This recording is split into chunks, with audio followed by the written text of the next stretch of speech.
It's a heck of a jump. Classic. Oh, I forgot my radio's on. All right, here we go. Oops. I'm always listening to Spotify, so my music turns off when I turn my camera on. Got hair everywhere. I am going to do my daily reflection on my YouTube journal. Let's see. Recently, I have been, doing a lot of homework. Trying to get organized with my dissertation. I have articles all over the fucking place. And I thought I was staying organized by...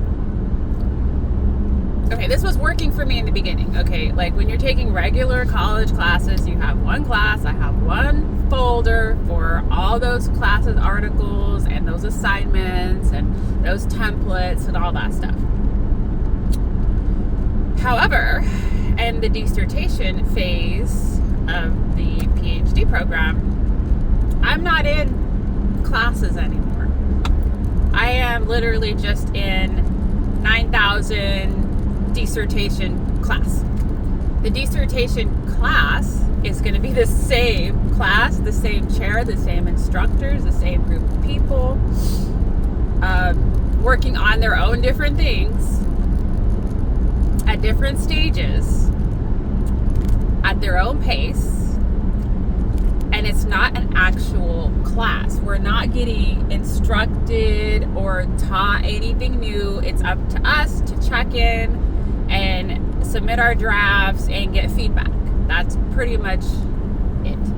So, my previous organizational strategy of keeping everything in a folder per class is no longer conducive. So, in the winter, when I started these courses, I decided, let me do one folder per quarter, right? So all that quarter shit is in one folder, and all that quarter, that doesn't work either. Because it doesn't matter. It's not per quarter, it's actually per dissertation, right? It's one big ass fucking 5-chapter dissertation. So I spent like 8 hours yesterday going to old folders, going through all my downloads, and making sure that I have every single article or electronic book that coincides with the citations that I've used in my prospectus form that I'm going to reuse in my literature review, so that I can know where the fuck the article's at when I want to go review and revisit something. And oh my god,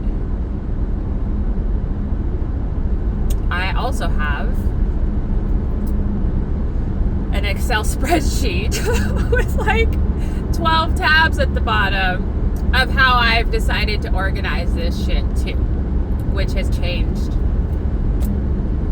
And so yesterday I decided, okay, well, I will take all my prospectus articles and put them in the prospectus file with my completed prospectus form with all the articles, so I know where they're at.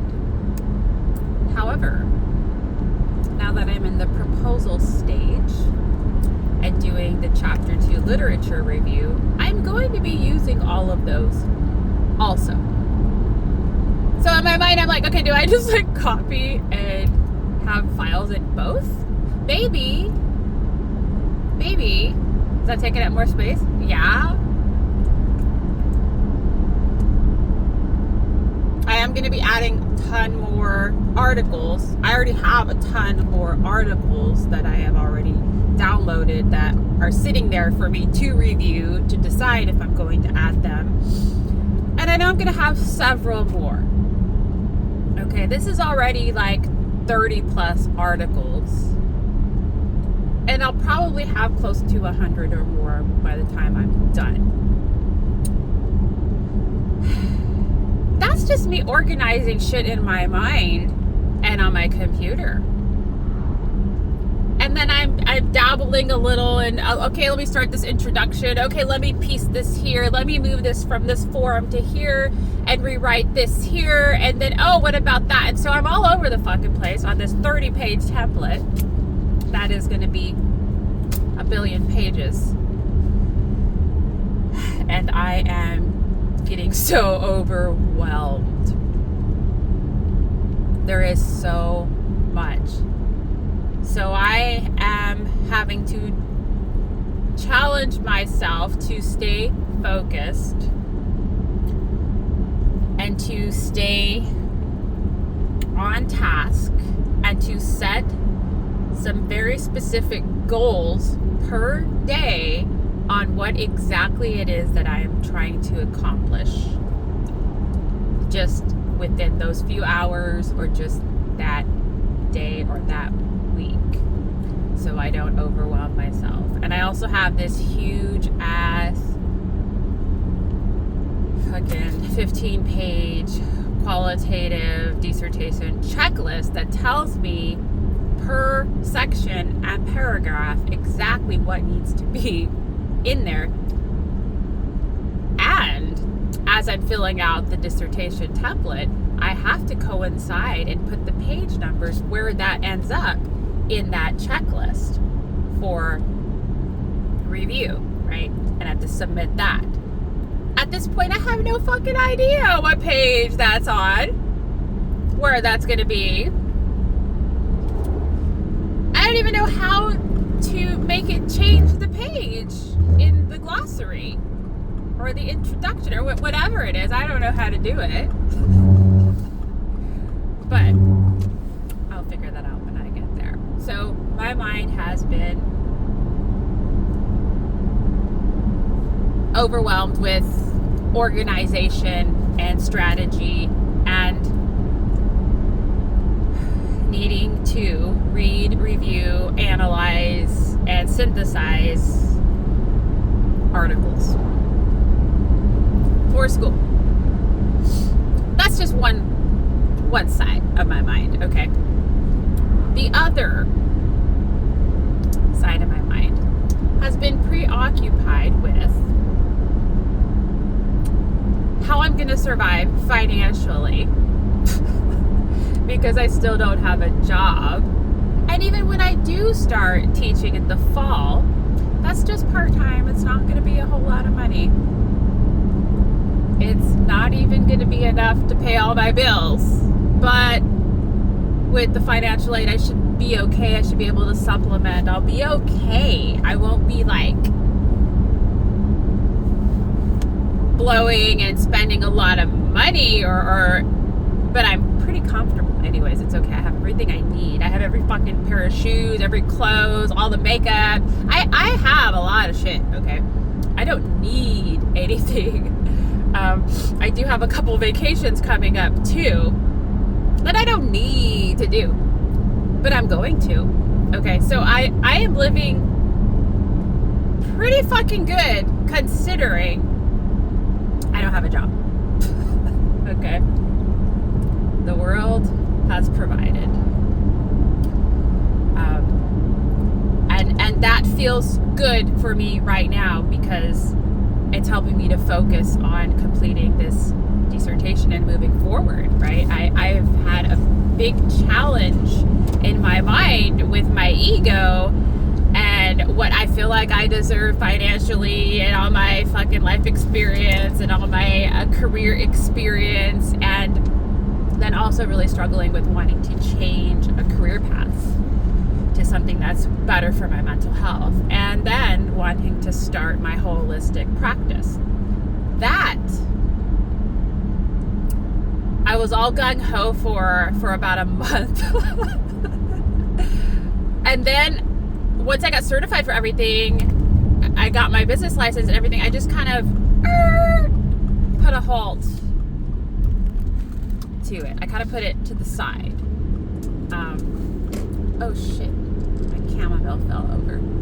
Right now I am taking hundreds of tomato plants to Moses Lake with some chamomile plants because they have taken over my garden. And rather than just pull them out and compost them, I'm going to give them away.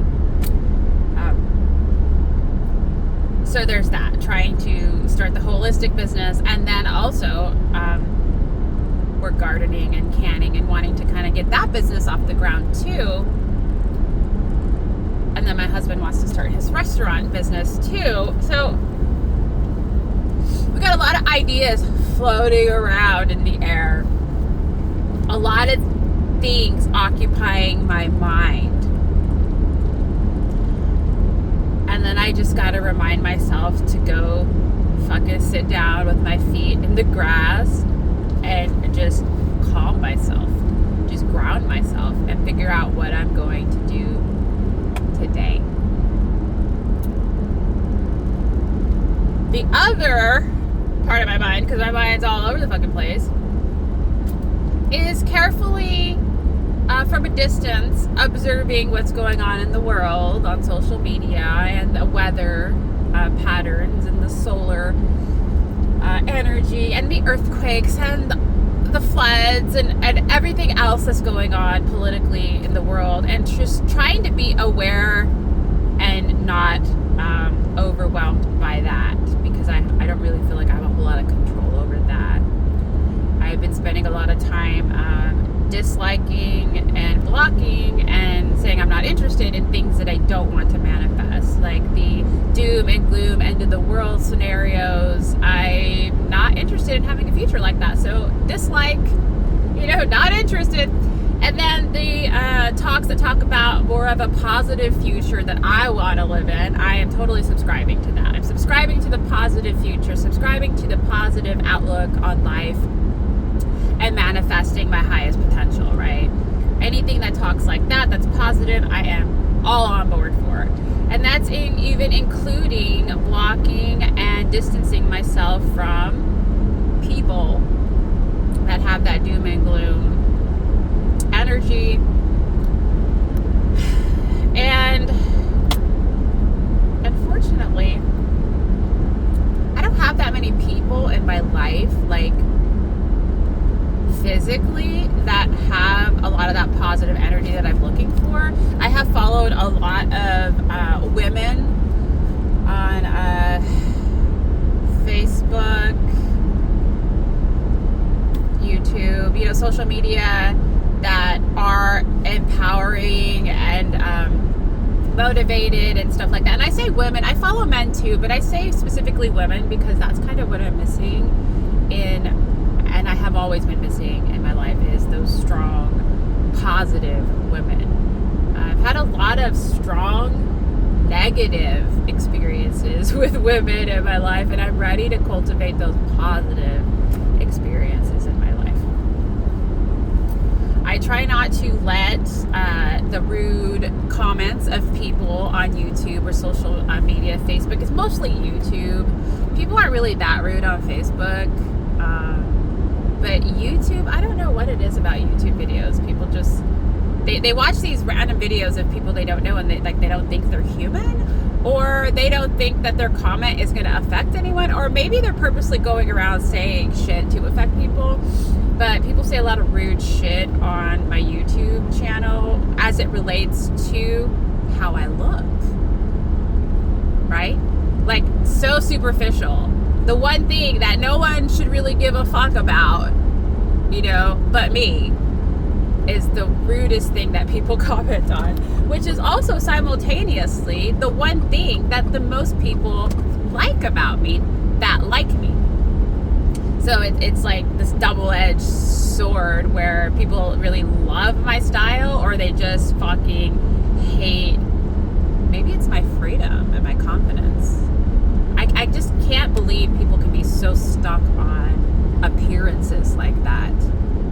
And those that are not my people. So block, delete.